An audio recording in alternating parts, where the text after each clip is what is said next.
আসসালামু আলাইকুম রহমতুল্লাহ। আশা করি প্রত্যেকে ভালো আছেন। আজকের অবস্থান পর্ব হচ্ছে খুবই একটি গুরুত্বপূর্ণ প্রশ্ন নিয়ে আপনাদের সামনে হাজির হয়েছি।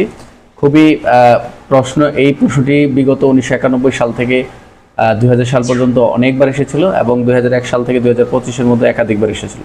প্রশ্নটি হচ্ছে এফএম কি? এফএম ফাইনাল মেমোরেন্ডাম অর্থাৎ চূড়ান্ত স্মারকপত্র।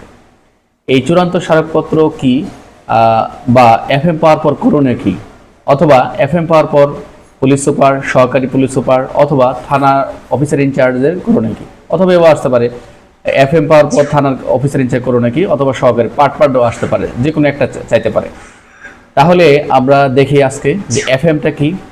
এই এফএম এর ইংরেজি হচ্ছে ফাইনাল মেমোরেন্ডাম, যেটা হচ্ছে অর্থ হচ্ছে চূড়ান্ত স্মারকপত্র। এটি কোথায় বা কিভাবে কাজ করে এটা আমরা একটু ভালো করে জেনে নিই। এই এফএম বা চূড়ান্ত স্মারক হচ্ছে যে কোনো এক ফৌজদারি মামলার যখন বিচার কার্যক্রম সম্পন্ন হওয়ার পর, বিচার কার্যক্রম সম্পন্ন হয়ে গেছে, আদালত কর্তৃক কি হবে, এটা একটা রায়ের ফলাফল হবে। রায়ের ফলাফলটা কি হয়? কোনো দণ্ড হয়, কোনো খালাস হয় কোনো আসামি, বা কোনো আসামিকে ডিসচার্জ করা হয়। এই ধরনের যে সিদ্ধান্ত হয়, এই ফলাফলটা একটা সম্বলিত একটা কপি তৈরি হয়, যা এই কপি কার মাধ্যমে প্রেরণ করবে? পুলিশ সুপারের মাধ্যমে সংশ্লিষ্ট থানায় প্রেরণ করবে। এই থানা প্রেরণের মাধ্যমে পরবর্তী কার্যক্রম শুরু হবে।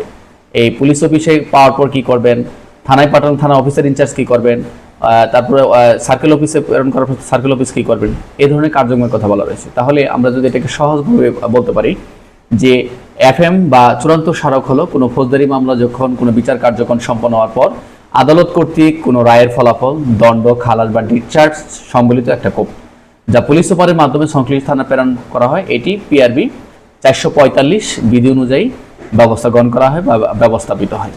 এটি মূলত আসলে আমরা যদি স্টাডি করে 445 যদি স্টাডি করে যেটা দেখবো সেটা হচ্ছে বিপি ফর্ম 88 এবং বাংলাদেশ ফর্ম 5348-এর কথা বলা রয়েছে। এটি সাধারণত সবসময় খেয়াল রাখবেন, এটা মূলত মামলার বিচারের ফলাফল 3 কপি হবে, তবে সম্পত্তি সংক্রান্ত যদি হয়, এটা আসামি সাজাপ্রাপ্ত হলে 4 কপি হবে। এটা হচ্ছে পিআরবির বিধান।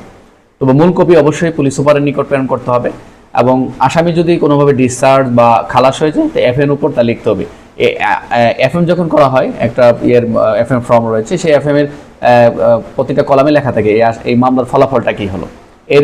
এর পরবর্তী থানা এবং সার্কেলে, যারা সার্কেলে কাজ করেছেন তারা মোটামুটি জানেন যে এফএম আসার পর করণীয় কি। আচ্ছা, তাহলে এখন এই এফএম পাওয়ার মোটামুটি এফএম সম্পর্কে আমরা মোটামুটি ক্লিয়ার হলাম। এটার বিপি ফর্ম কত, এটা কয় কপি হবে, এফএম কি। এখন দেখি আমরা এফএম যদি পুলিশ সুপার অফিসে মানে গৃহীত হয় বা পুলিশ সুপারের অফিসে পাঠানো হয়, তাহলে কি করবেন? একটা মামলার এফএম পাঠানো হলো অনেকগুলো, একটি মামলা তো ডিএমপিতে বর্ণনা জেলায় যদি মামলা কোনো সিদ্ধান্ত হয় 3 মাস পর বা 4 মাস বা 1 বছর পর, অনেকগুলো প্রায় 50টা বা 10টা পাঠানো হলো 3 মাস পর।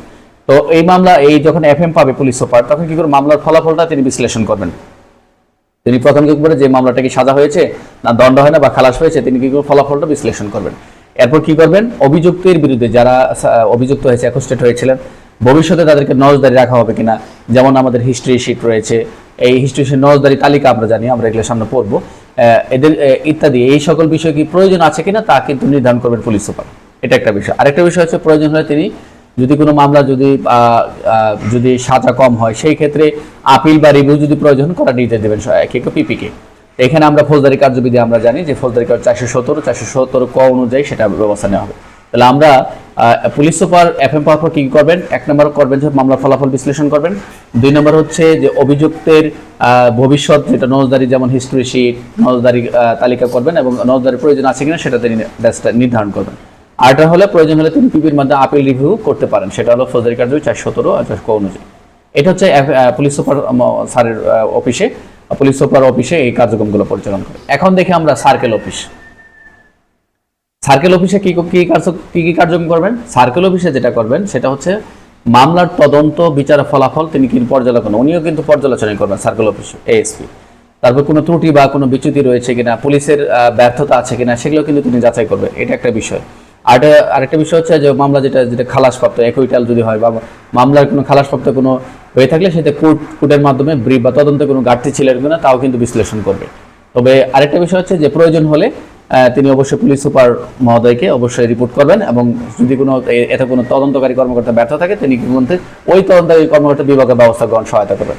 তবে এটা কিন্তু সার্কেলের মোটামুটি একটা বেসিক। তবে আরেকটু বলি, যেটা প্র্যাকটিক্যালি আমরা যেটা করি, প্র্যাকটিক্যালি যেটা আমরা পাই, আমরা যখন থানা থেকে আমরা এফএমটা পাই সরাসরি, তখন আমরা কি করি, একটা আমাদের রেজিস্টার রয়েছে, গৃহীত রেজিস্টারে সেটা আমরা প্রথম উঠাই। উঠানোর পর থেকে সেই মামলাগুলো আমাদের যেটা আমাদের যে রেজিস্টারগুলো রয়েছে এই সার্কেল অফিসে, সেই ক্রাইম ইন্ডেক্সে এই প্রত্যেকটা মামলা অনুযায়ী সেগুলো কি মামলার ফলাফলটা ক্রাইমে 10 নম্বর কলামে সেই মামলার ফলাফলগুলো কি লেখা হয়। লেখার পর সবগুলো এগুলো টেক লাগিয়ে সেগুলো কি করা হয়, প্রথমত মূলত আরেকটু বলে নিই, প্রথম হচ্ছে যখন এফএমটা আসে তখন অবশ্যই সার্কেল স্যার সেটাকে রিসিভ করেন, বা রিডার যিনি থাকেন রিসিভ করে স্যারের সই নেই। সই নেওয়ার পর সেটা আমরা রিসিভ করার পর থেকে আমরা রেজিস্টার মেনটেন করে এফএম রেজিস্টারে উঠাই, প্রত্যেকটা উঠানোর পরে সেই ক্রাইম ইন্ডেক্সে 10 নম্বর কলামে মামলার ফলাফলটার সিদ্ধান্ত নিই।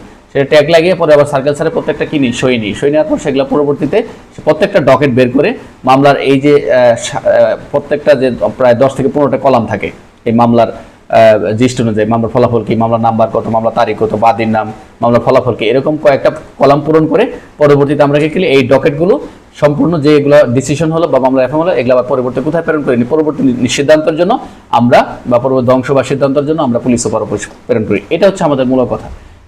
এই কথাগুলো মোটামুটি এখানে আপনি লিখতে পারেন, বা এই যে কথাগুলো বলা আছে এগুলো লিখলে হবে, সমস্যা নেই।